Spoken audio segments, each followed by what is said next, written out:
loyalty is seen through the difficult times as well as the good times. And I know from the support that you've given that the Labour Party has great members, and thank you very much for what you do. I just want to start with a comparison. I just got the Conservative Party programme for their conference. Now, would you believe this? The Conservative Party is sending out free tickets for lap dancing clubs.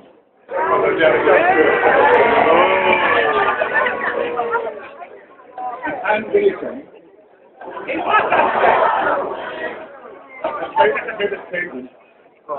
It shows the contrast between the Labour Party and the Conservative Party. Why should they bother? Because most of the delegates are over 80. Now, I want to thank you also for everything you do, and I know you've been following the American election as well, and following what's happening between Barack Obama and John McCain. And I've had the great fortune to be able to meet them and talk to them. But you may know that there was another candidate in the race until a few months ago called Mitt Romney, who was the governor of Massachusetts. And Mitt Romney was talking to his wife, and he was overheard saying things. And he said to his wife, he said, "In your wildest dreams, did you ever imagine that you might be married to the person who would be the next president of the United States of America?" And his wife turned to him and said, "Mitt, you were never in my wildest dreams."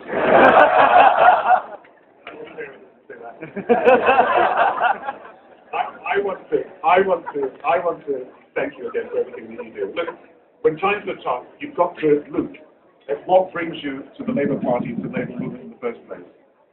And the reason that we all have joined the Labour Party, or are part of the Labour Party, and the reason why we deliver leaflets or work late at night to help the Labour Party is because we believe in social justice.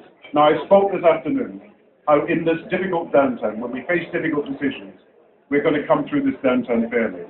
But I also want to say to you this evening something that I might not be able to say at the conference on Tuesday, that we also have commitments to social justice internationally as well as nationally. And I want to thank all the young Labour members for everything that you've done to promote debt relief, to support international aid, to fight for poverty and justice, to fight for freedom for Aung San Suu Kyi in Burma, to fight for justice for the people of Darfur, to fight for justice for people who are starving and people who are hurt in Zimbabwe. If you ever want to think why you do the things you do for the Labour Party, just think of what we can achieve for social justice in this generation. There are 77 million children not going to school. I want every child in the world to be able to go to school as a basic right. There are 30,000 children dying every day from diseases that we can cure in our country, but we're not providing the drugs to cure in their country. And I want every child to have a decent chance of living with the drugs, the treatment, and the health care that we have in Britain available to them. And there are